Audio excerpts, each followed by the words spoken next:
Donc, Tehilim.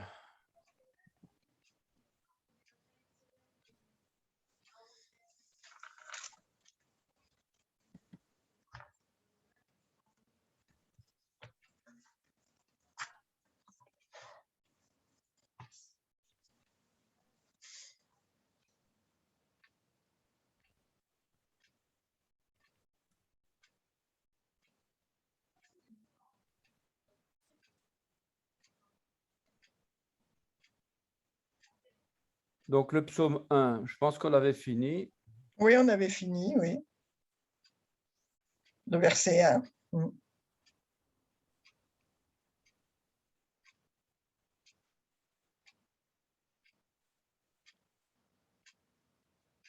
Voilà. Le psaume 2.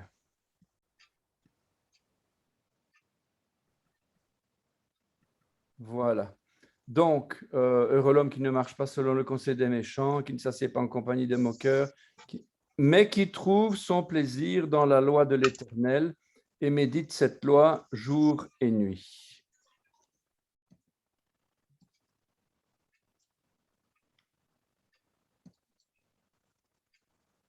Voilà. Si vous voulez lire, peut-être. Alors, qui im betorat, alors moi je dis Adonai, Adonai. Adonai, refzo, uvetorato, yehege, yomam, laila. Valaïla. Ah oui, va laila. Ah oui, j'ai oublié Valaïla. le vav. Ouais. Donc, qui im car si. Nous allons d'abord regarder rapidement les mots. Qui im car si, ou comme si, il y a plusieurs significations, et bien sûr. Qui c'est parce que, si, parce que, et puis la condition.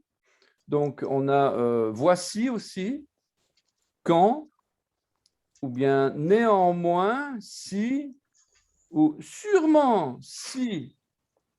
Donc, voilà, c'est plusieurs significations de qui, particule primaire. Im, donc, c'est une condition. Ici, mais qui trouve son plaisir, ou c'est pas forcément ça. Im, c'est plutôt une condition. Autrement dit, une clause conditionnelle dans des contextes de serment. Ah, Une clause conditionnelle dans un mhm. contexte de serment. Quand on se lance dans un serment, ben, il y a des conditions à remplir. Il faut savoir à quoi on s'engage, quoi. Si, ici, c'est lorsque pas, point, ainsi, ignorer, seulement. Voilà. En tout cas, c'est im. C'est si.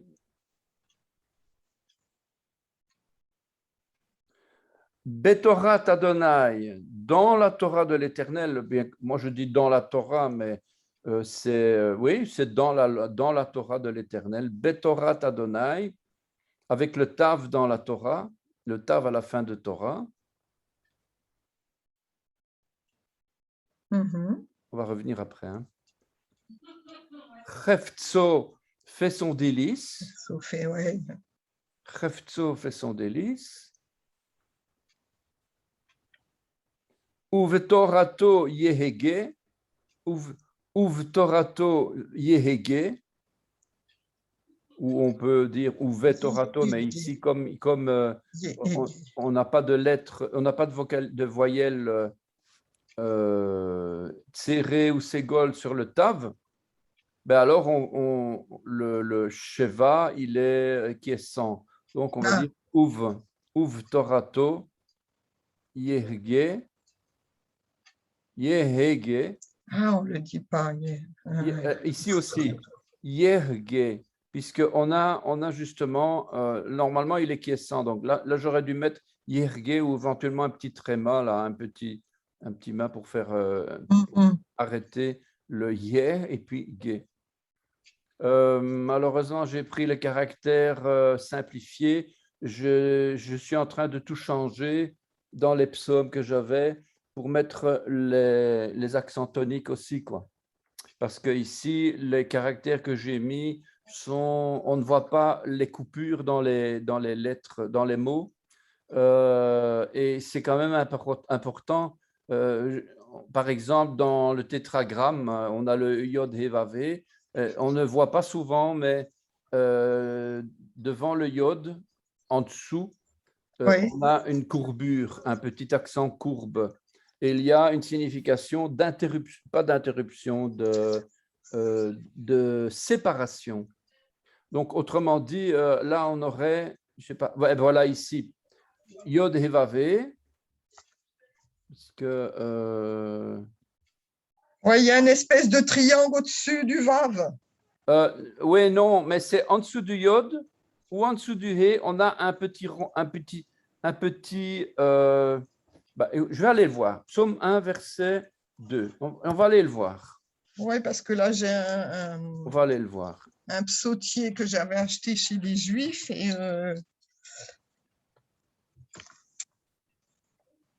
Où est-ce qu'elle est, alors ma donc Bible? Adonai Betorah qui im Betorah Adonai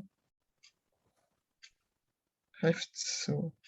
Ah oui, ouf Torah. Eh bien, Adonai, il n'y a rien.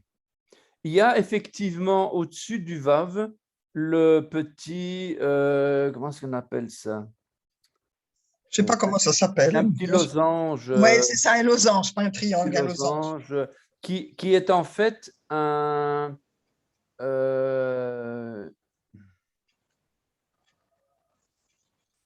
faut que j'aille dans mon cours. Je ne me souviens plus. Oui, bon, c'est pas grave, c'est pas grave. Mais il y a une. Oui, voilà. Et alors ici, par exemple, im.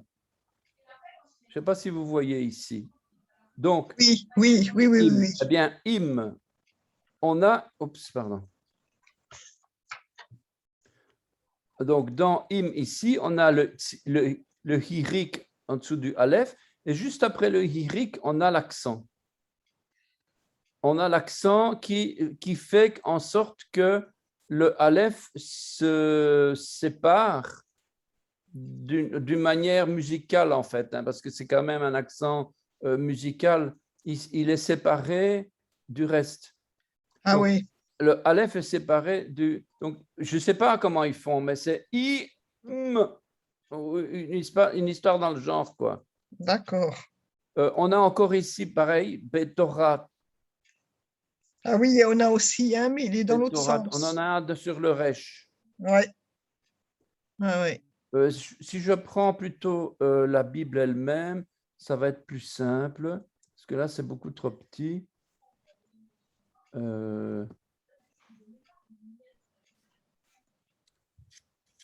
Psaume 1, voilà. Voilà, on voit mieux quand même ici. 2, pardon, voilà, 2.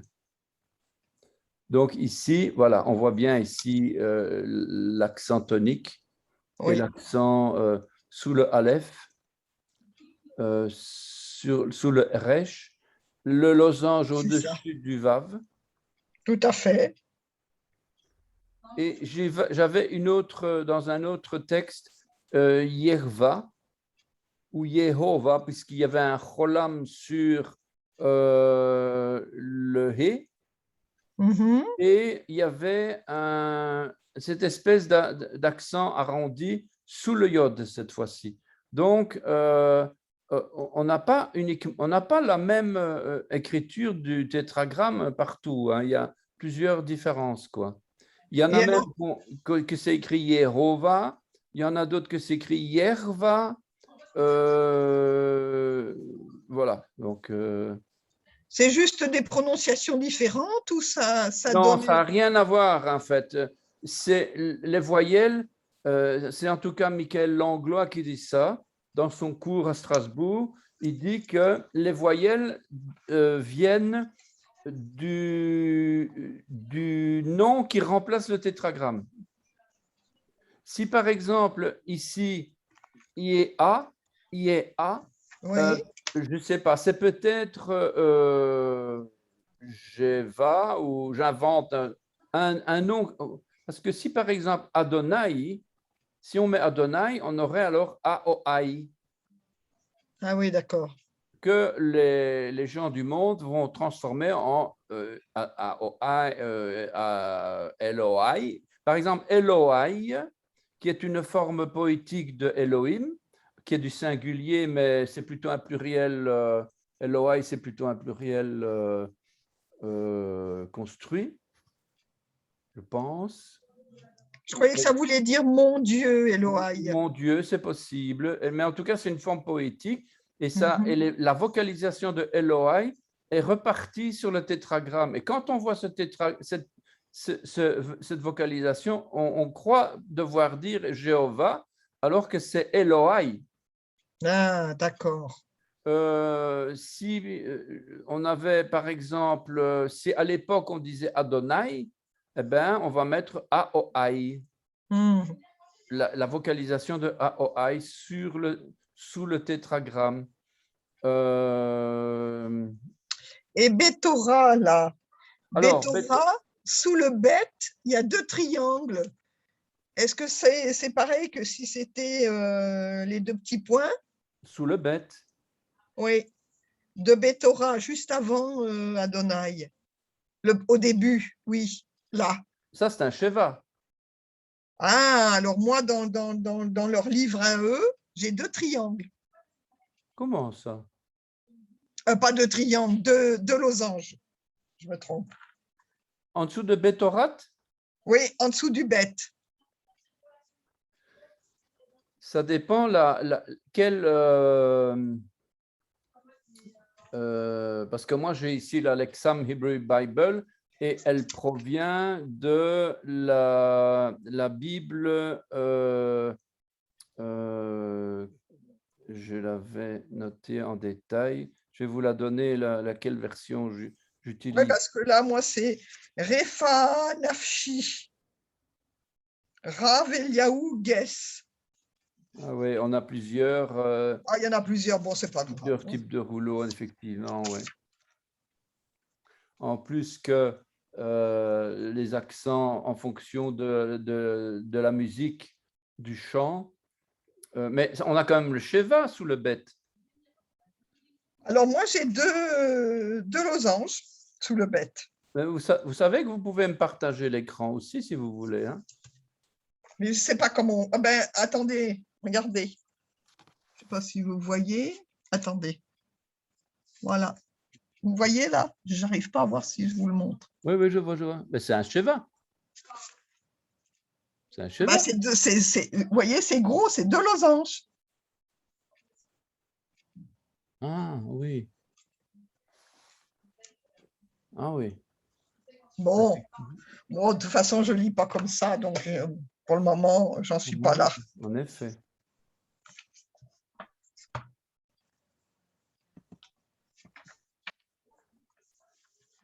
OK. Voilà.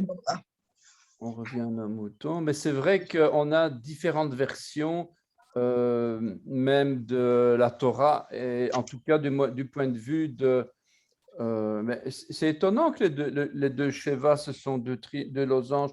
En fait, ça révèle une chose certaine, c'est que le Sheva n'est pas considéré comme une voyelle. Ah, d'accord. Les voyelles, c'est Tsere, Segol, Kamatz, Patach. Oui. Le Sheva, on ne le considère pas comme une voyelle parce qu'il est muet, parce qu'il est quiescent, parce que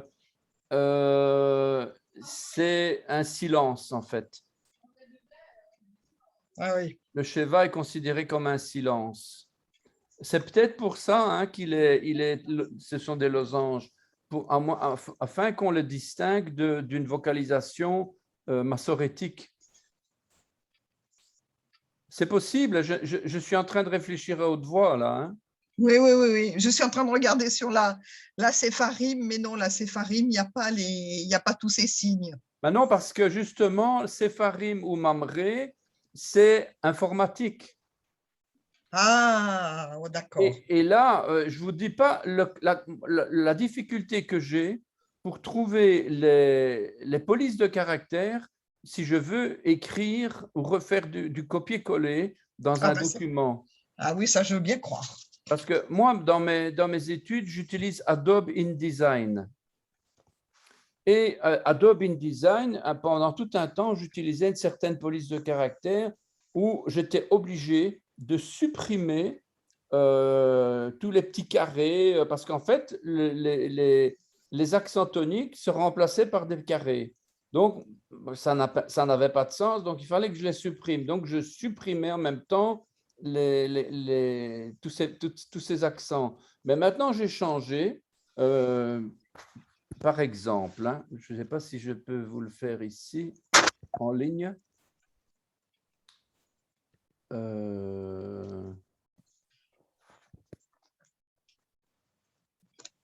Je remets partager. Alors là, je regarde sur la Bible Zadok Khan, la rabbine français, Ah oui. qui non, il n'y a pas les petits signes non plus. Je ne les ai pas là-dessus. Version papier. Oui. Je pensais que j'aurais eu, mais peut-être avec Torah Box. Vous connaissez Torah Box? Oui, bien sûr, bien sûr. Quand il chante, peut-être que dessus, Il téléphone tout le temps. Oui. Parce que j'avais une fois donné une offrande. Voilà, je vais. Oh là là. Qu'est-ce que j'ai d'autre en hébreu?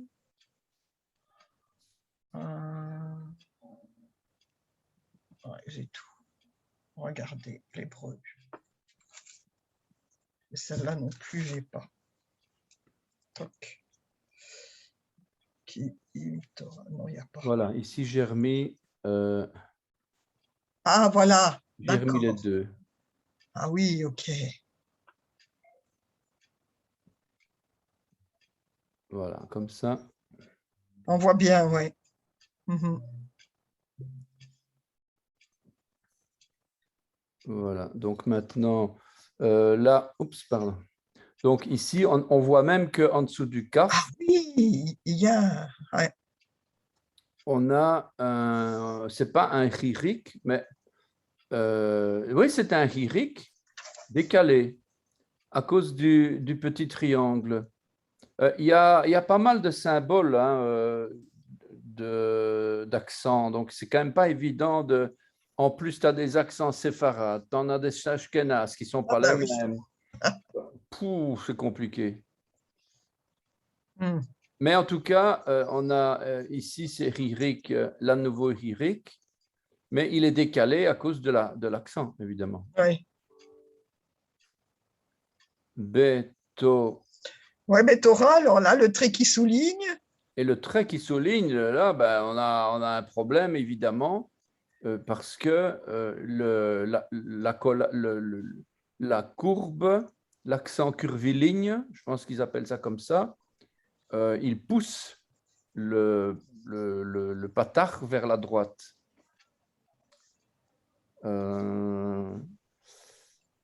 Évidemment, ça, est-ce que c'est si je change de police, je risque de perdre.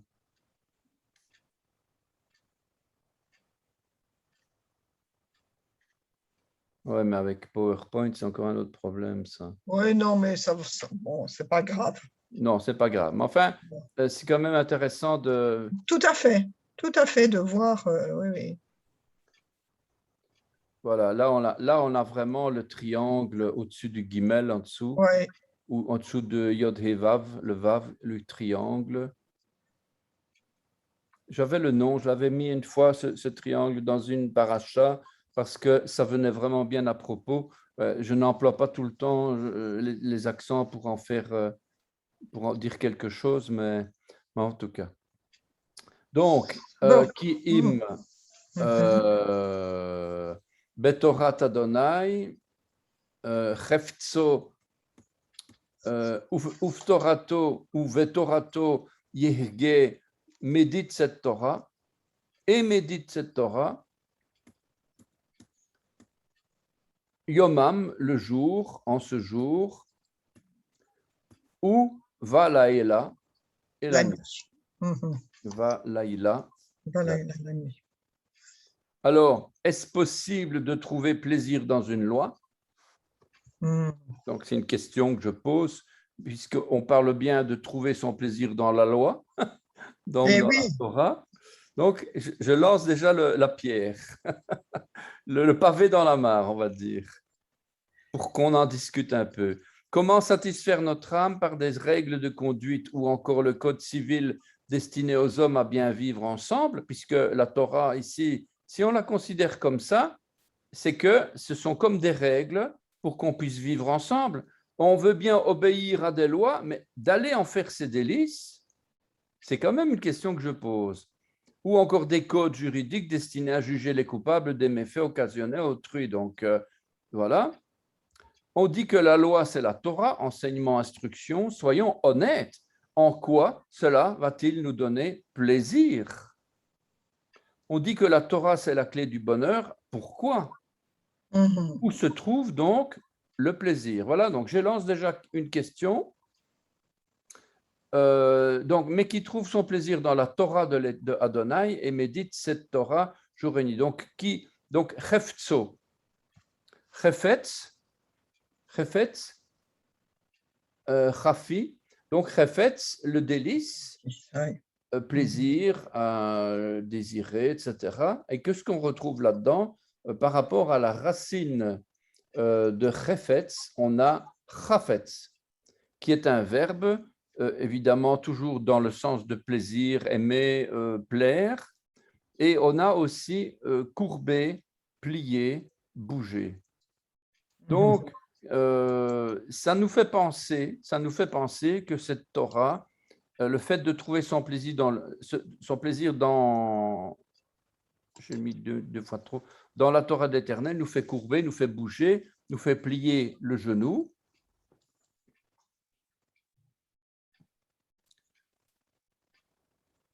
Et médite cette Torah. Alors, qu'est-ce qu'on rencontre ici? Donc, celui qui médite la Torah jour et nuit ne la garde pas pour lui, puisqu'il va célébrer son Dieu. Il va aussi annoncer, il va proclamer ce qu'il a lu. Pourquoi? D'abord parce que la méditation, c'est tout sauf de la méditation. Ce n'est pas méditatif comme les gens du monde font la méditation. Ici, c'est méditer, c'est-à-dire c'est actif. Parce que Haga,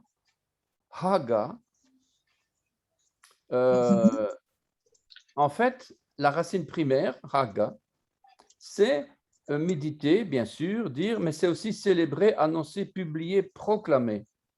Et ça va même plus loin, puisqu'on parle de pousser des cris, donc grogner, prononcer, grommeler. Donc, ce mot signifie aussi enlever, emporter. La racine indique aussi qu'un son, un soupir sera entendu. La vraie méditation se fera donc par l'Esprit Saint et elle produit des actions concrètes. Yehege. Yehege. Yehege qui vient de Haga, célébrer, donc méditer, bien sûr, dire, penser, célébrer, pousser des cris. Donc, et qui célèbre la Torah et qui l'annonce, qui publie cette Torah, qui proclame la bonne nouvelle de la Torah. Ce qu'on appelle loi ou Torah dans les Écritures, on continue dans notre réflexion toujours, où est-ce qu'on va trouver du plaisir, etc. On va voir à quel endroit on va retrouver la première fois le mot Torah dans la Bible, bien sûr. Et ce qu'on appelle loi ou Torah dans les Écritures est très loin de ce qu'on a l'habitude d'entendre. La loi du psaume 1, c'est vraiment curieux ça. La loi du psaume 1, c'est la Torah, dont la toute première référence dans la Bible, c'est Genèse 26, verset 5. Ah, d'accord. Genèse 26, verset 5, où trois autres types d'observances différentes sont exprimés. Genèse 26, verset 5. Donc, Hekev, Asher, Shama, Avraham, Bekoli, Vaishmor,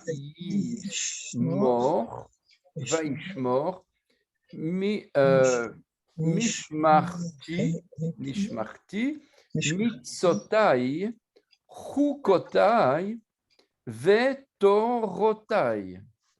On a trois types de lois ici. Donc, Ah oui. mitzvotai, Mhm. pardon, d'abord, mishmarti, mitzvotai, chukotai et vetorotai. Et donc, on a ici, alors, qu'est-ce que c'est? Parce qu'Abraham a obéi à ma voix et qu'il a observé mes ordres, mes commandements, mes statuts et mes lois, moi, quand je compare, voilà le texte ici. Donc, on a ma loi, ma voix, d'abord, c'est kol, c'est le cri, c'est Oui. la voix, c'est Mhm. le son qui sort de ma bouche. Donc, bekoli, Oui. les ordres, ici, l'ordre, ça vient d'en fait du verbe garder en souvenir, mishmeret, un Mhm. ordre, un précepte. Mishmeret, ça vient de mi, en provenance de shamar, shomer Israël, garder. Ah oui. Oui, oui. C'est garder, c'est avoir le souvenir, c'est Ah. avoir l'amour pour, en fait, shamar, c'est vraiment protéger la loi, protéger le Shabbat contre quelqu'un qui ne voudrait pas. C'est protéger dans le sens, c'est par amour en fait. Ça n'a rien à voir avec une obéissance à une loi, quoi. Ah oui, d'accord. Par Ça n'a amour. rien à voir, quoi. Et Ah. on garde le Shabbat parce qu'on l'aime Mm, et mm. qu'on le protège, on le défend comme une sentinelle. Shamar, c'est ça. C'est comme une sentinelle sur un mur de Jérusalem, là, et qui protège la ville, quoi. Ensuite, on a mes commandements, mes mitzvot. Donc, mitzvotai, et ça vient de mitzvah, donc mitzava, qui provient de l'ordre. Là, on est d'accord, on parle d'ordre, de commandement et d'ordonnance. Mhm. Alors, chouka, donc chukotai, c'est chouka, ça vient de chok, le précepte, l'usage. Et enfin, mes lois, vetorotai, donc ma Torah. Alors, je continue ici. C'est d'abord un nom féminin, la Torah. Il est question de la Torah de Adonai, c'est-à-dire l'instruction, la Torah, qui peut s'écrire avec un vav ou sans le vav. Toujours, on écrit généralement avec le vav, mais c'est donné aussi sans le vav, avec un cholam sur le tav. Ça me fait toujours penser, moi, à cette façon de considérer les choses dans la Bible, que c'est Dieu qui fait, bien sûr. La Torah avec Vav, c'est ceux qui ont la connaissance de la croix, du clou, et ceux Mm. qui n'ont pas le clou, qui n'ont pas la croix. Donc, la Torah, elle est pour les deux, en fait. Elle est pour les deux. Ça ne donne pas le salut, mais elle est là comme pédagogue de la Torah. Je réponds ici, parce que j'ai un message.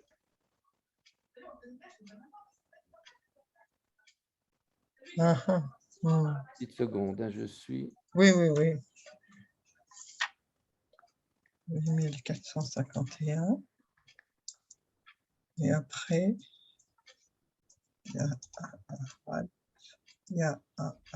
Donc, il s'agit d'un nom féminin. La Torah représente aussi l'Esprit Saint.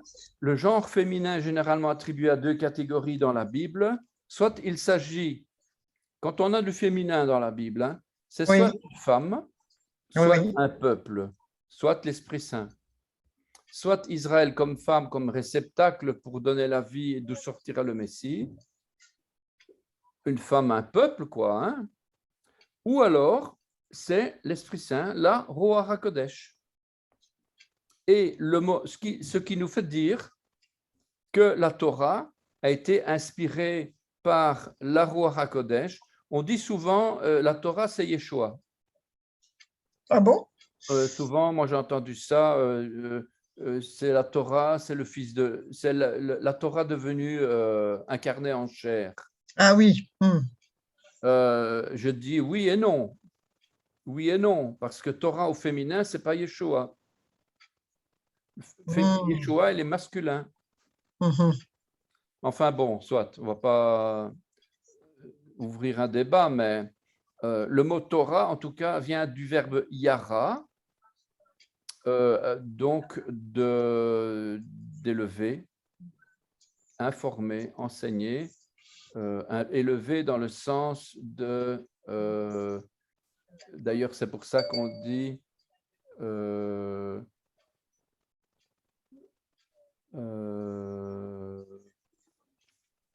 ne sais plus ce que je voulais dire. Enfin, en tout cas, Yara, c'est élever, informer, enseigner, indiquer. C'est l'instruction, évidemment.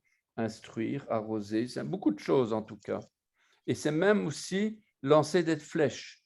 Donc, quand on parle de flèches, de lancer, des traits et d'archer, ben c'est la prière, ça représente en tout cas les sacrifices où on sacrifie des holocaustes d'une agréable odeur à l'Éternel. Et donc, c'est toujours représenté par des archers qui lancent des flèches vers le ciel. Donc, la prière, le combat spirituel, la louange, en fait. Alors, cette Torah, elle élève notre âme vers Dieu, puisqu'il y a le verbe élever. Elle nous forme, elle nous enseigne, puisqu'il y a le verbe informer, enseigner, instruire, tout ce qu'on retrouve dans ce yara.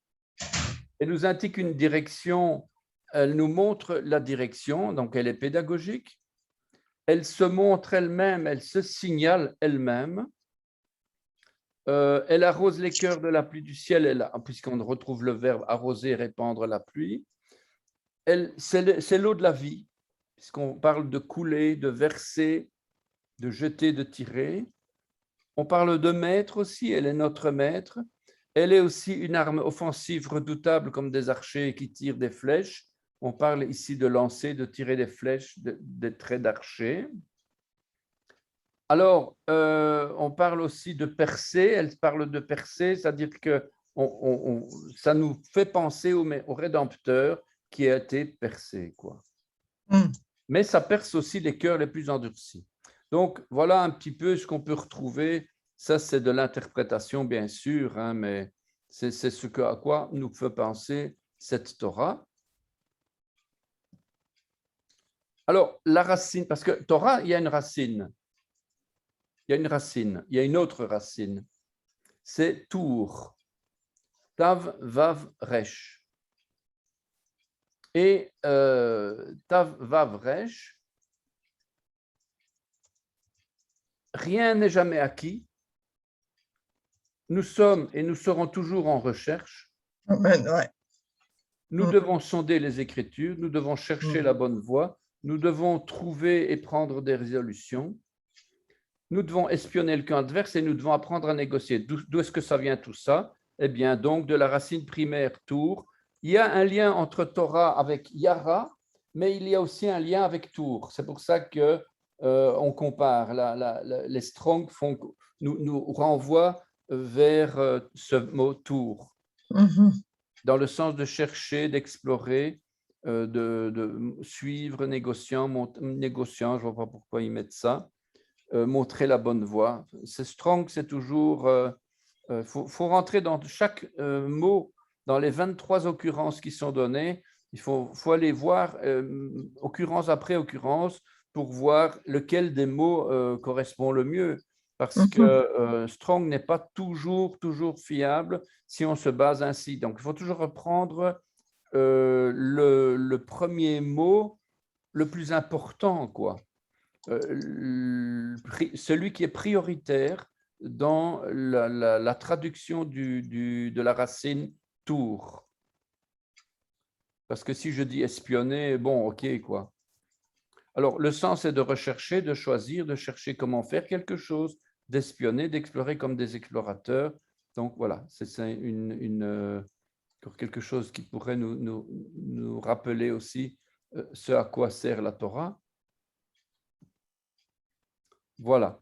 Donc, ensuite, on a Yomam Valaila. Yomam Valaila. Alors, ce n'est pas écrit Yom Valeila. C'est Yomam. Oui, on n'a Yom. pas le jour. Ouais. Ouais. C'est une expression Yomam qui signifie autre chose. Et Yomam, en fait, pourrait être traduit par leur jour. En fait, le mot exprime la durée des temps, les heures de lumière dans la journée. Le même mot Yomam, prononcé différemment, fait référence à un journalier, un travailleur sortant de son domicile qui se rend à son travail qui est effectué la journée. C'est un mot contemporain. Yomam, c'est un nom qui est utilisé en Israël aujourd'hui. C'est ce que Shmuel m'a donné justement, parce que c'est un mot utilisé en Israël aujourd'hui pour parler d'un travailleur, d'un ouvrier qui travaille à pause, comme on dit, qui travaille en tout cas la journée. Et dans la Bible et dans d'autres écrits extra-bibliques, ce mot fait partie de l'expression Yomam Valeila afin de signifier la perpétuité de la continuité de la chose. Et on parle d'une continuité de l'action. Yomam, c'est toujours, sans cesse. D'accord. Il faudra que je cherche où le trouver dans la Bible. Ouais.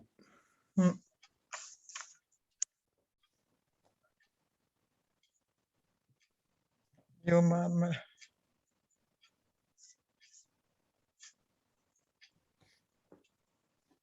Hop, voilà.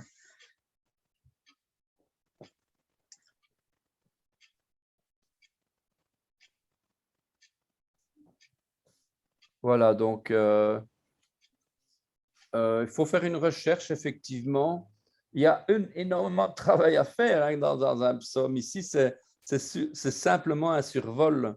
Ah oui, oui, Mais oui, un je vois. survol, déjà, on rentre un petit peu dans certains mots, mais rien qu'un verset, on pourrait écrire un livre.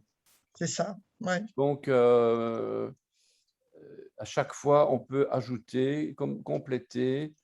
Et c'est ça qui est intéressant, justement, c'est de compléter. Alors, le psaume, le verset 3, il sera comme un arbre planté auprès des cours d'eau qui donne ses fruits en sa saison et dont les feuilles ne se flétrissent point, tout ce qu'il fera réussira. Il y a énormément de choses super intéressantes ici. Donc, Ve Haya, donc vous pouvez lire si vous voulez. Hein. Alors, Ve'aya, Ke'etz, Shatol, Al, Palégué, Maïm, Asher, Pirio, Iten, Beito, Ve'alou, Lo, Ibol, Vekol, Asher, Yassé, Yatzloar. Yatzliar. Yatzliar.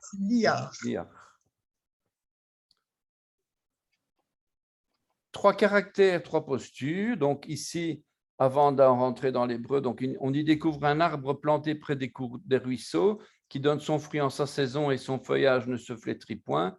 On voit les trois caractères de la fertilité, la terre fertile, le fruit abondant et le feuillage éclatant. Trois caractères qui font écho aux trois postures mentionnées au verset 1.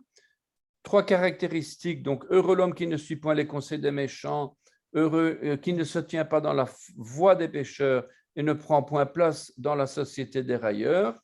On a ici trois caractères, ici, on a une terre fertile, on a un fruit abondant et on a un feuillage éclatant que l'ennemi voudra essayer de corrompre, évidemment. C'est un peu l'objectif de l'ennemi. Alors, il sera comme un arbre planté. Ici, Vehaya. Donc, Haya, le verbe Haya, précédé du Vav, en rouge, donc ici, qui indique un changement de temps. Un changement de temps, donc on passe d'un présent à un futur. Le Vav donc, Haya, c'est il existe, il est Haya, Oui, ouais. qui va donner d'ailleurs Yod He Vav, qui va donner le tétragramme à un moment donné, celui qui existe. Le Vav modifie le temps, c'est pourquoi on appelle le Vav un Vav convertif. D'ailleurs, dans les cours, on l'appelle le maître du temps, car il transforme le temps. Et Haya, ici, c'est être, servir, adresser, devenir, établir, avoir, oui, exister plus bas. Rester, précéder, il y a plusieurs formes, mais en tout cas, c'est le verbe être et le verbe exister. Et cet arbre proviendra de, apparaîtra, il deviendra comme, il sera institué, il sera établi. L'arbre, c'est nous, on est un homme. L'homme est comme un arbre. C'est un arbre, oui. Voilà. Et cet arbre continuera dans le lieu et dans le temps. Il se trouvera, il se sera situé. Donc, c'est quelque chose qui est toujours de l'inaccompli, puisque on passe d'un présent à un donc de l'accompli, de l'accompli à l'inaccompli quelque part. Enfin, le présent, c'est aussi un inaccompli. Donc, on est dans l'inaccompli de toute façon. Alors, par rapport à la suite, donc, il est comme un arbre, etz. Etz, donc l'arbre, le bois, l'etz. Ce mot vient de atsa, qui ferme, une racine qui ferme. On retrouve ce mot dans le Proverbe 16, verset 30, celui qui ferme les yeux.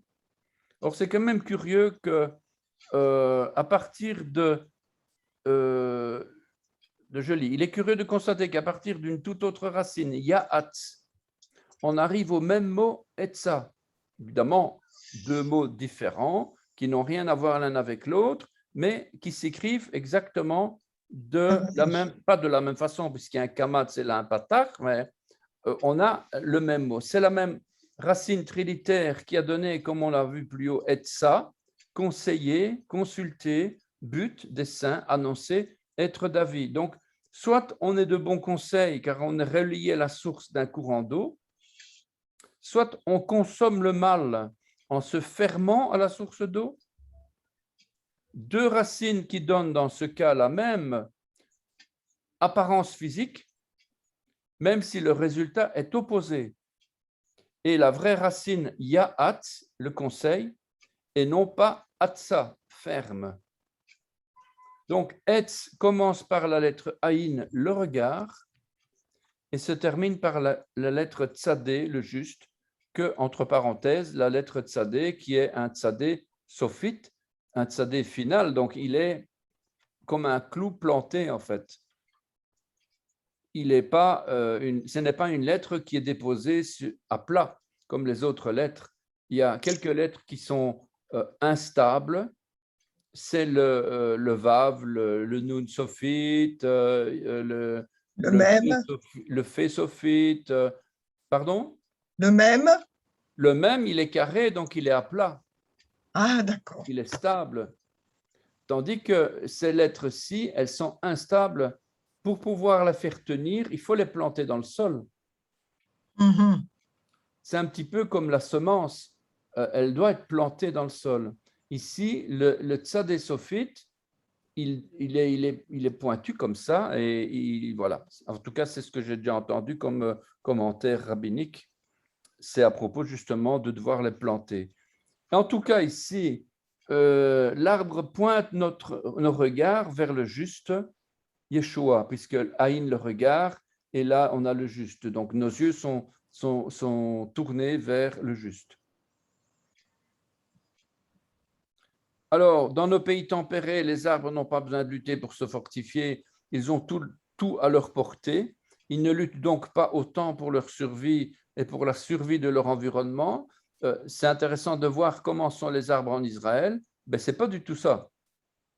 Ici, on a une belle racine, un bel arbre bien vert. Et en Israël, bon, maintenant ils deviennent verts, mais ils luttent. Ils luttent. En Israël, ils doivent lutter Je vais masquer les... Voilà, ils doivent lutter pour survivre et les arbres ne poussent pas comme dans nos pays. Un arbre en Israël se fortifie et apprend à grandir en combattant. Il lutte pour sa survie et pour la survie de son environnement, pour qu'il puisse avoir des fruits, pour qu'il puisse porter des feuilles aussi. Ces racines vont aller rechercher l'eau et les bons nutriments le plus profondément possible, parce qu'on est dans le désert, on est sur une terre aride. Sion, d'ailleurs, le mot Sion, Sion, ça veut dire sec, lieu desséché. Et donc, l'arbre, il va se développer beaucoup mieux que l'arbre dans nos climats tempérés. Parce que celui-ci, il est beaucoup plus fortifié, il travaille beaucoup plus, on va dire, hein, au niveau de survivre. L'arbre Etz, valeur numérique 7, donc 160, 970. Oh, bon, j'ai mis ça comme ça pour le fun, mais pour l'instant, on ne va pas trop aller là-dedans. Donc, Aïn 70, 70, Tzadé 90, 90, ou bien 900. Donc, Quand il est en fin de mot, il vaut beaucoup plus, quoi. Il y a un zéro en plus. il y a un zéro en plus, tout à fait. D'accord. Il est dans 10 fois plus, quoi. Ok. Mais le chiffre, mais la valeur numérique ne bouge pas, parce que c'est la somme des lettres, la somme des valeurs. La lettre Tzadé normale s'écrit Tzadé, puis ici la lettre finale est prolongée, comme si on voulait la planter dans le sol, c'est ce que j'avais dit tout à l'heure.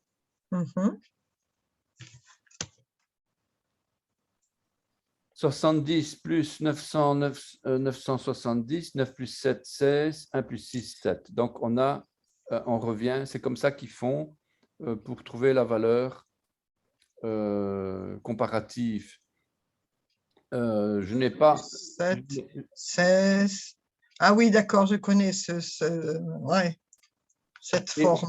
Et il y a une relation entre la valeur totale et la valeur calculée, et on arrive au chiffre 7 de la création, puisque 7, c'est le chiffre de la création, c'est les 7 jours, 7 semaines, 70 semaines, etc. Enfin. Bon, enfin, je ne vais pas trop insister sur la question. Alors, l'arbre planté, chatoul. Chatoul, parce que c'était un Kouboutz. Kouboutz, c'est le point au milieu.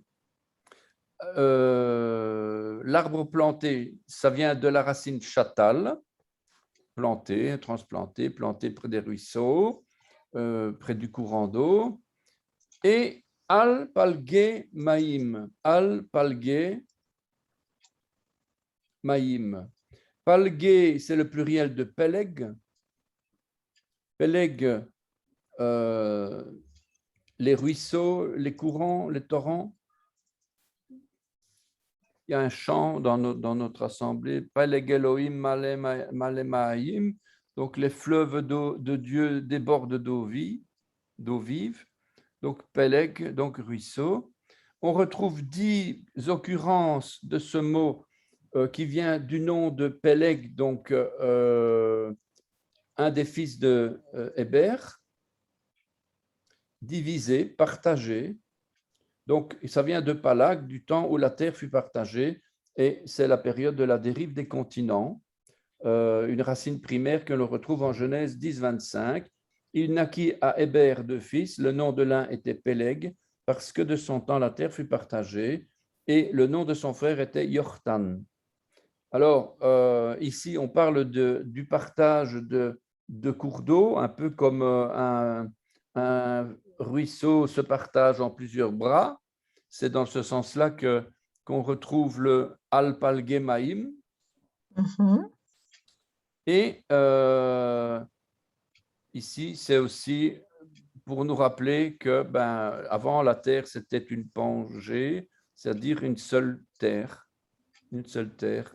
Avant Héber, avant Péleg, la terre, elle était unique. Et Jérusalem était là quelque part. Il n'y avait pas encore de Jérusalem, mais Éden était au milieu. Et puis, il y a eu ce partage des continents avec la dérive, puisque Héber, c'est après Noé, donc il y a eu une transformation complète de la planète. Et c'était le partage. Mhm. Un arbre planté auprès des cours d'eau qui donne ses fruits en sa Sa saison. saison. Donc, Mhm. péri, le fruit qui est porté par cet arbre, tire sa racine de para. Péri, donc, le fruit, fruitier, fécond. Ça parle de postérité aussi, puisque ce n'est pas uniquement des fruits d'un arbre de la nature, mais ça parle justement, même plus de nous, des hommes, de la descendance d'Israël, des progénitures. Para, le mot qui va donner péri, donc para, veut dire prospérer, féconder, fructifier, augmenter. Et il y a une relation entre la fécondité et la génisse qui se dit para. Para, la génisse, donc la vache. Et para, c'est le féminin de par, le taureau. Le taureau, c'est par.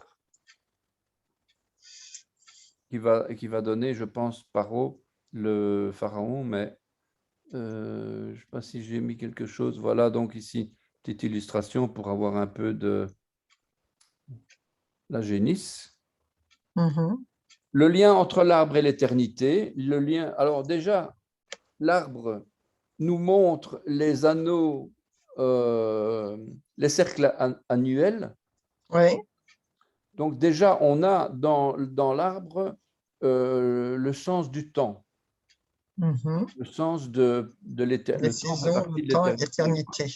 Ah, oui. Alors, on a un lien entre l'arbre et les saisons, un lien entre l'arbre et le temps, un lien entre l'arbre et l'éternité.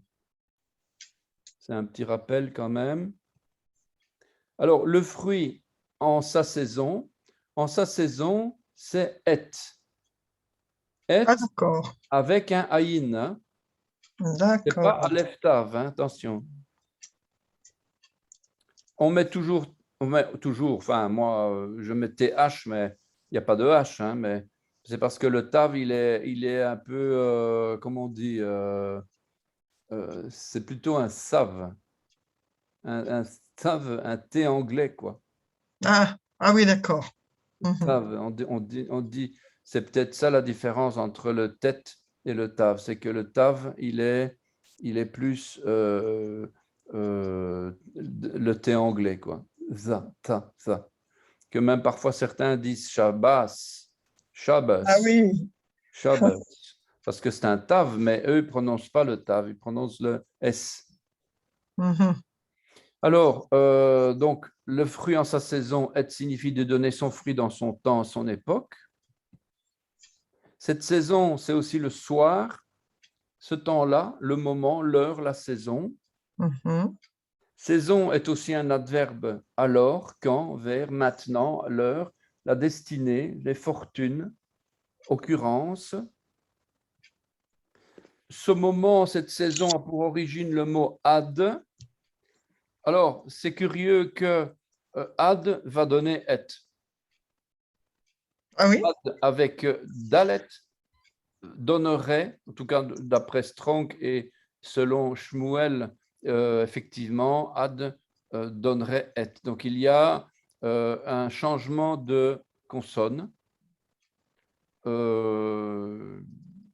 Faudrait à un moment donné analyser la situation. Pourquoi? Puisque le TAV et le DALET, ça n'a absolument rien à voir. Pourtant, le TAV a une fonction, d'abord un genre féminin, il a aussi un genre de tas construit. Il y a plusieurs choses à dire derrière. Donc, pourquoi est-ce que le DALET est devenu TAV? Mais en tout cas, le et, qui veut dire le temps, eh bien, le temps humain, il vient de l'éternité.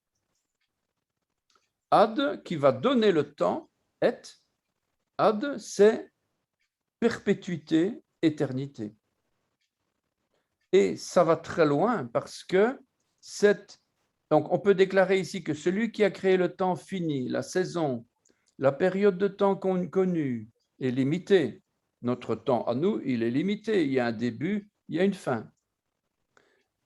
Il a pris comme modèle d'origine l'éternité, puisque quand Dieu crée, il prend le modèle de base et il le développe. Voilà, c'est Dieu, voilà. Il prend l'éternité et une partie de cette éternité, il crée le temps, voilà.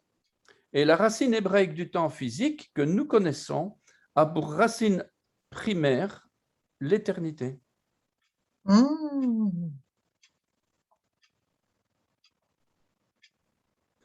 La saison et s'écrit avec un aïn et un tav, c'est le regard aïn vers la croix, tav.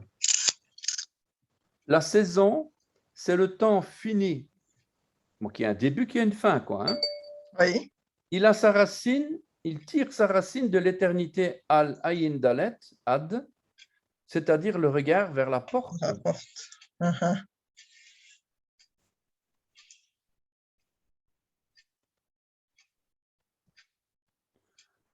Ça, je vous ai déjà montré, hein, avec la racine. Ah non, ça c'était autre chose. Voilà donc la saison, le temps. Je compare hein, le mot est, Oui. le temps, je le compare à un arbre. D'accord. Le regard vers la croix. Mm. Et au niveau de la racine, donc qu'est-ce qui va donner le regard vers la croix? C'est le regard vers Yeshua, l'éternité. Le regard vers la porte. Mhm. Donc, notre temps humain nous oblige, puisque notre temps humain, il est dans le contexte du péché, alors que l'éternité, il n'y a pas le péché. Il n'y a pas la croix. Oui. C'est notre temps. C'est parce qu'il y a notre temps, à cause d'Adam et Ève, il y a un début, il y a une fin, il y a la vie et puis il y a la mort. C'est pour ça que notre temps, il est soumis à la croix. Donc, l'arbre, le regard vers la croix, la racine, le regard vers la porte. Donc, il y a une logique quelque part hein, entre le tav et le dalet. Le Dalet. Bon, c'est de l'interprétation, comment est-ce que je dis on dit en grec herméneutique ou bien exégétique. En hébreu, on dit le remes ou le sod. Donc, où on va… Le secret. Le secret, voilà. Dans la parole, il y a des trésors, hein, des secrets. Amen. Encore d'autres secrets ici, justement, dans l'arbre, ce sont les feuilles. Pourquoi ces feuilles ne se flétrissent point? Il y a une raison, c'est que tout ce qu'il fera réussira. Donc, va yalehu, pardon, vehaleu, vehaleu, et le feuillage, celui-là, et le feuillage, celui-là. Lo yibol, l'eau yibol ne flétrit pas. Vécol hacher. Vécol hacher, tout ce que. Yassé. Yassé, tout ce que fait. Atzliach, tout ce que fait prospérera. Alors on revient là-dedans. Les feuilles veha-lehu viennent du mot aller. Aller donc la feuille hein, au singulier. La feuille, le ramage, le feuillage. Et ce qui est curieux, c'est que ça vient de la racine Allah, de monter, puisque la feuille, elle a pour but de monter vers le soleil. Et Allah, c'est s'élever vers Dieu, monter, offrir à Dieu sa louange. Voilà, donc c'est un petit peu l'image qu'on retrouve dans la racine de la feuille, quoi. Monter. Et l'action ici de monter, elle est donnée au cal, donc c'est-à-dire à la forme normale, monter, aller rencontrer, visiter, croître aussi, exceller, être supérieur. Donc le fait de monter, ça rend supérieur puisqu'on s'approche de Dieu. Les feuilles de l'arbre représentent l'Alia aussi, c'est-à-dire la montée des Juifs vers la terre promise, Ah, oui. puisque monter, on monte à Jérusalem, hein, l'Alia c'est on monte à Jérusalem. On peut ajouter en outre que cette montée est un sacrifice en même temps, puisque d'ailleurs on voit ça dans, est-ce que j'ai vu ça?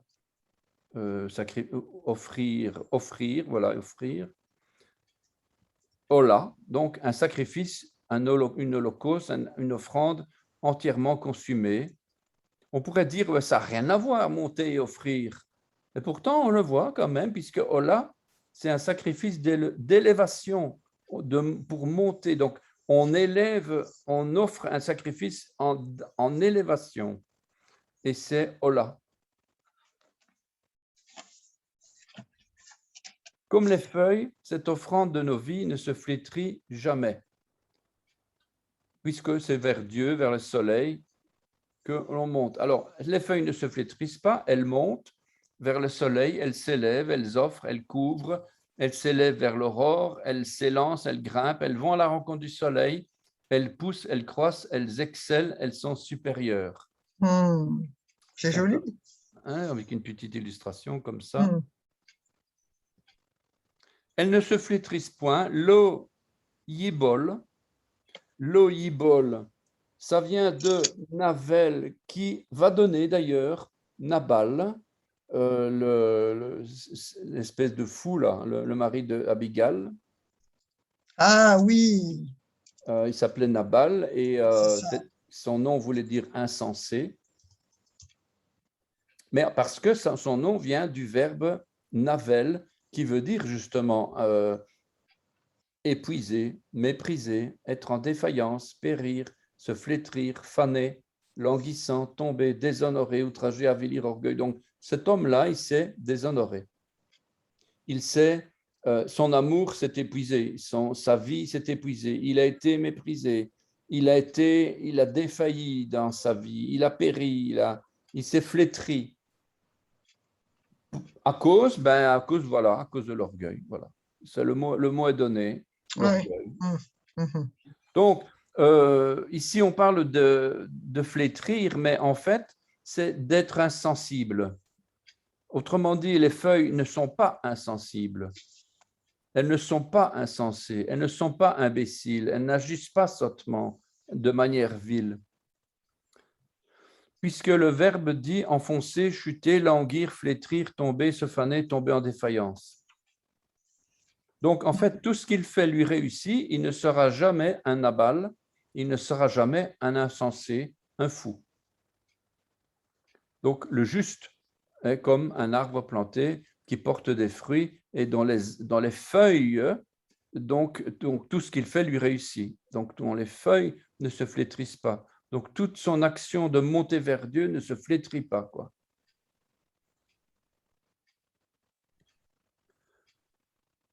Avertissement. Ça parle aussi, on parlait de guérison intérieure tout à l'heure. Eh bien, Abigail et Nabal, un avertissement. Abigail, c'est l'épouse de Nabal, Nabal, il s'était sûrement aimé, ces gens-là, hein, au début. Ben oui. D'ailleurs, Abigail, une femme intelligente, elle a sûrement aimé Nabal à un moment donné, dans leur jeunesse, mais son nom signifie épuisé, méprisé, être en défaillance, languissant. Donc, je dis, c'est moi qui écris, il est impossible, ou bien il n'est pas impossible, on va dire, que Nabal avait bien commencé, mais que devant les événements de la vie, et surtout à cause de son cœur orgueilleux, il n'a pas veillé, il a fini par défaillir de sa foi et de son amour pour les hommes et pour Dieu, et pire encore, il s'est déshonoré, il s'est avili. Pour nous, c'est un avertissement. Si on ne veille pas, si on s'endurcit dans notre vie, dans notre foi, dans nos croyances, dans toutes ces choses-là, si on ne garde pas la saine doctrine ou la parole de la persévérance, on va devenir comme Nabal. Le pire, c'est que Nabal, il a vraiment perdu son salut. Et voilà Nabal qui dit, il insulte le fils de David, hein? Enfin, le fils Ah oui, de David. Hein? Qui est David? Qui est le fils d'Isaïe? Il y a aujourd'hui beaucoup de serviteurs qui s'échappent auprès de leur mère, et je prendrai mon pain, mon eau et mon bétail que j'ai tué pour mes tondeurs, et je les donnerai à des gens qui sont je ne sais d'où. Voilà donc 1 Samuel 25, 10. Donc les serviteurs de David qui viennent pour ses hommes, quoi. Et lui, voilà comment il traite les gens. Alors, heureusement qu'il avait une femme intelligente parce que ces hommes-là étaient prêts à le massacrer à cause de ça. Alors, il s'est enrichi grâce à la fertilité de la région. Son cœur s'était corrompu probablement à cause de ses richesses. La richesse toute seule n'est pas une cause de chute, mais elle a un risque. Par contre, si on ajoute l'orgueil, alors ça devient un mélange toxique. Il était dur, féroce, inflexible dans ses actions, caché. Je ne sais plus pourquoi. Est-ce qu'on a caché? C'est dans le texte peut-être?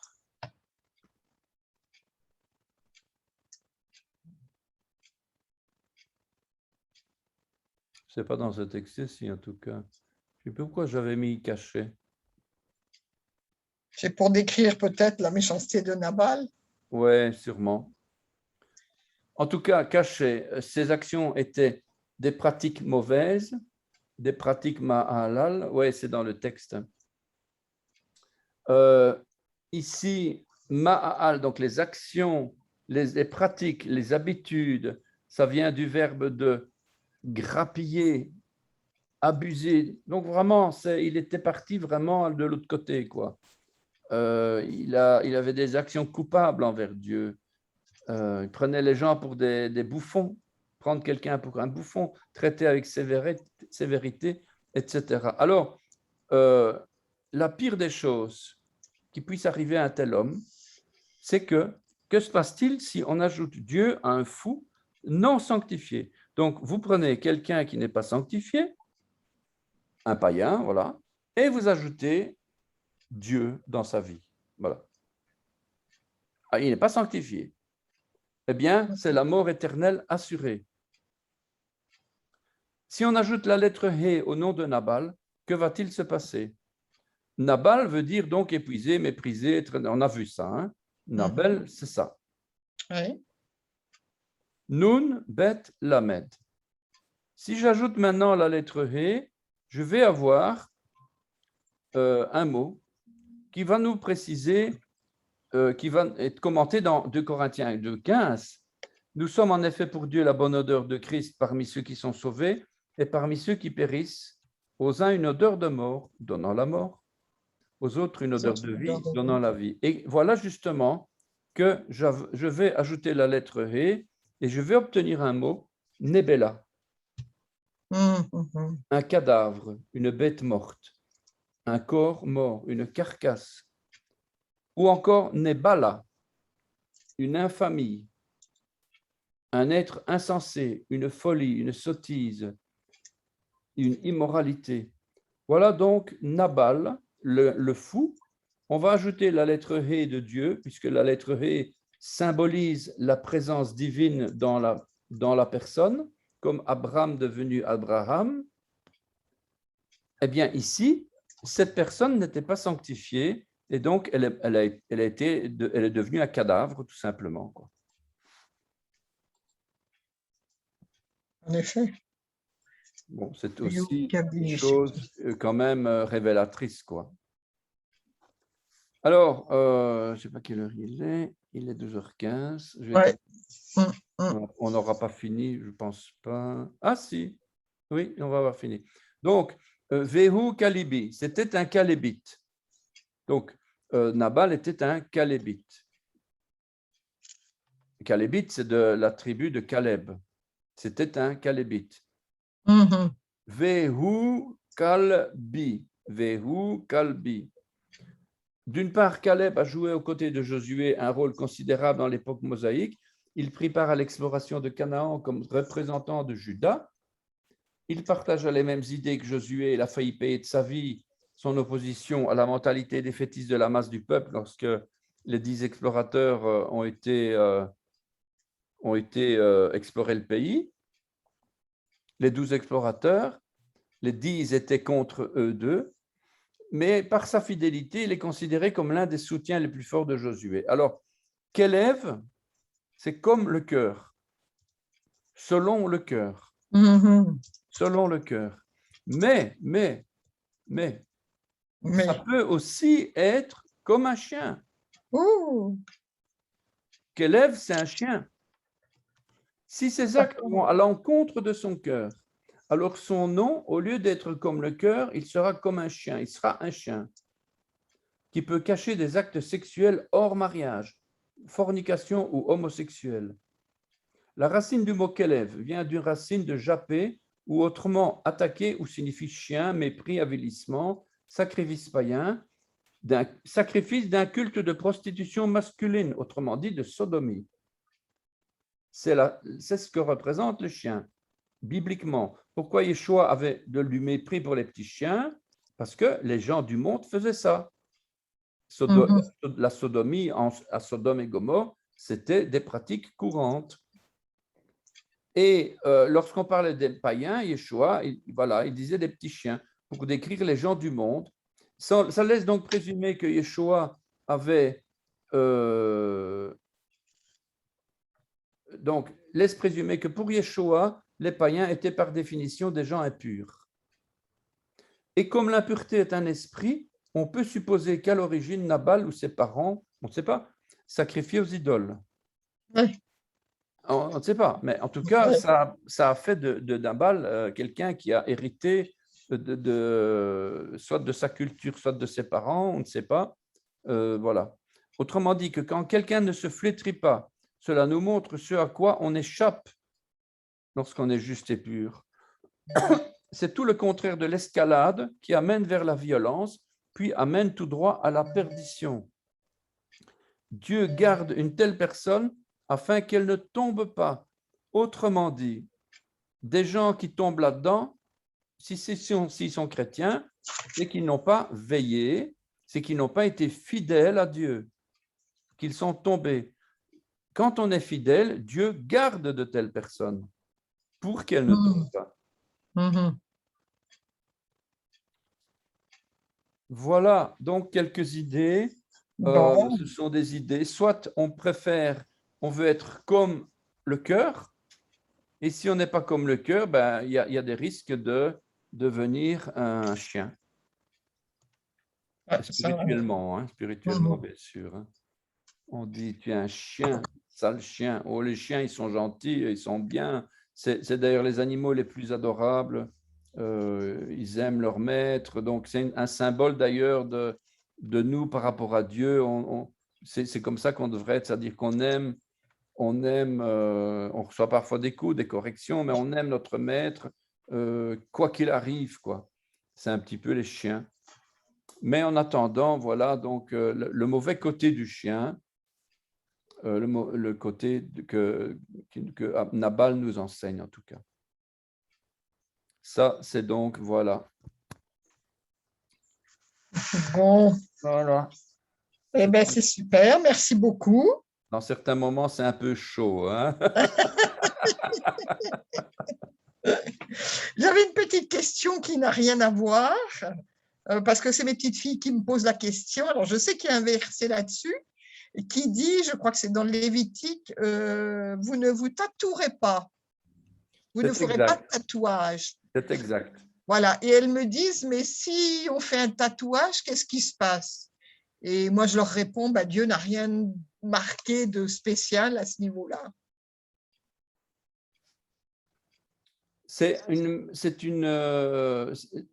Le tatouage a des liens avec l'impureté. Ah, d'accord. Il y a des choses sur la peau. La peau, elle a une... il y a des études sur la peau, que représente la peau par rapport à l'homme, la peau, le charnel, l'aspect charnel.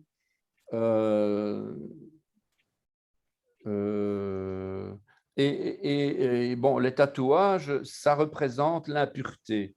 L'impureté qui est liée à à l'impureté spirituelle, évidemment, Mhm, et à l'impureté sexuelle. mhm. Ça, en tout cas, c'est ce que représente. Maintenant, le tatouage, après quelqu'un qui s'est converti, il demande est-ce qu'il faut enlever les tatouages. Alors, il y a une personne à l'Assemblée qui est tatouée, qui s'est converti après, qui a été d'ailleurs dans l'occultisme assez fort jadis, et qui dit, moi, je ne vais pas me nettoyer mes tatouages parce que c'est justement mon témoignage. Ah bah oui, oui. Mhm. C'est justement mon témoignage. Par contre, un chrétien qui se tatoue, ben, c'est qu'il n'a pas compris, il n'a pas compris la parole de Dieu. Mais c'est vrai que ça vaudrait la peine de faire un enseignement plus spirituel pour voir les liens entre le tatouage, parce qu'en fait, le tatouage et les oreilles percées, le nez percé, toutes ces choses-là, c'est un symbole d'appartenance.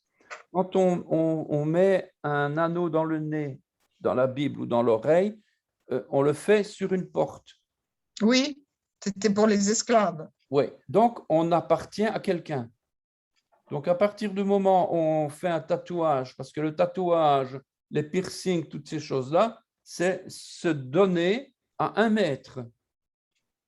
Ah oui, C'est d'accord. ouvrir une porte béante pour Mhm, les esprits. Mais alors béante, hein, béante. mhm. Oui. Donc, voilà, maintenant pour des enfants, des petites filles, il faudrait sortir les versets. En tout cas, il y a le verset par excellence, il est écrit, c'est clair et Oui, net. oui, c'est écrit. Oui, oui. Qu'on le comprenne ou qu'on ne le comprenne pas, c'est écrit, noir Mhm. sur blanc. On ne peut pas tourner autour du pot comme un homme ne va pas avec un homme, une femme ne va pas avec une femme, un homme ne s'habille pas en... Par exemple, ici, l'homme ne s'habille pas en femme, mais la femme, elle peut s'habiller en homme. C'est tout à fait contraire à ce qu'on enseigne, mais quand on voit l'hébreu, on voit vraiment qu'on ne parle pas d'habit, mais on parle de puissance. La Oui, puissance qui est dans l'homme ne peut pas être transférée sur une bien femme. sûr. Ouais, c'est ce que j'ai découvert. Ouais. Et donc, d'ailleurs, j'ai entendu tout à l'heure, ce matin, la prédication de Élisée, comment ça s'appelle, je ne sais plus. Eh bien, il explique justement sur pourquoi la femme doit être couverte avec ses cheveux. Mhm. Pourquoi l'homme pas? Ça n'a rien à voir avec les cheveux. Ça veut dire que l'homme, il a, à cause du péché, parce qu'avant le péché, ce n'était pas comme ça, je précise, la femme, elle doit être soumise à son mari. Oui. L'homme, il ne peut pas prier la tête baissée. Et le fait d'avoir des cheveux sur l'homme, ça veut dire prier de manière abattue, de manière que justement la femme doit être. Ça veut dire que la femme, quand elle prophétise, elle doit prophétiser de manière avec les cheveux, c'est-à-dire un état d'humilité.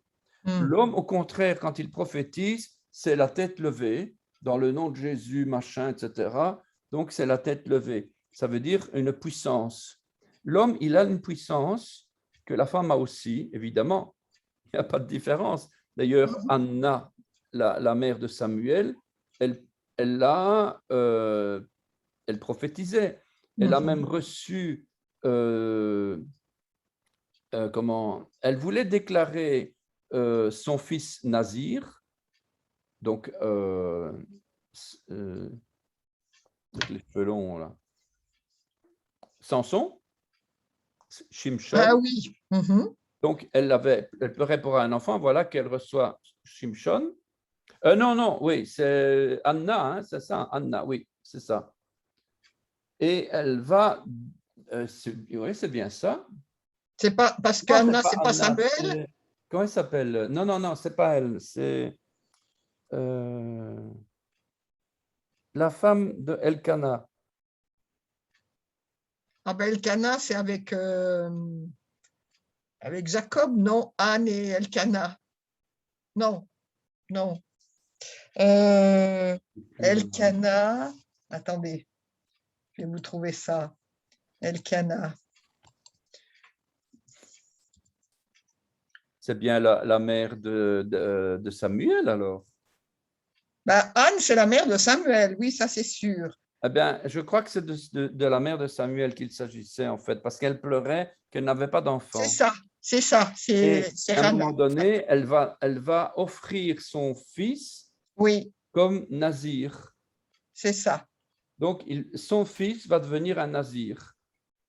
Et donc, elle va devoir aller, en temps normal, une femme devait passer par son mari, toujours.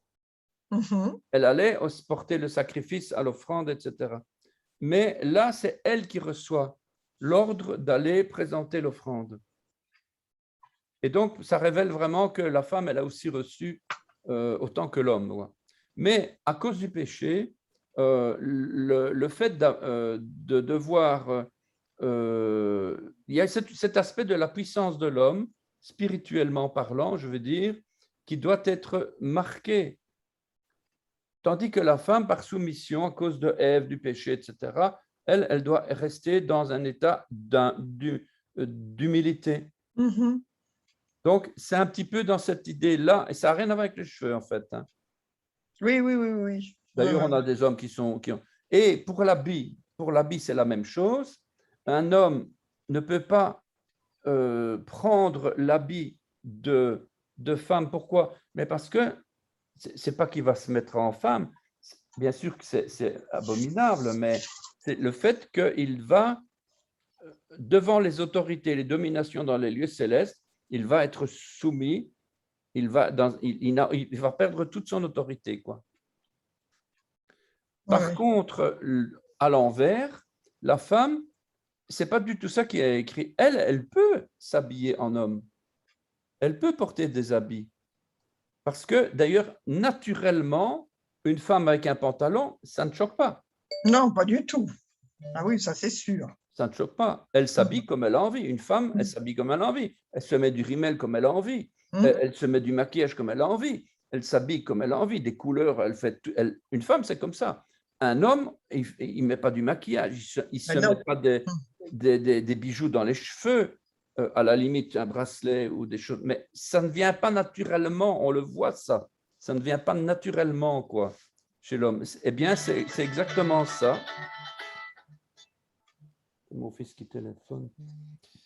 En tout cas, voilà. Donc, Merci beaucoup. Voilà. Très bien, merci. Et puis, on se dit à la semaine prochaine. À la semaine prochaine, Dieu voulant. Merci, Shalom. Jacques. Merci. Bonne journée, bonne semaine.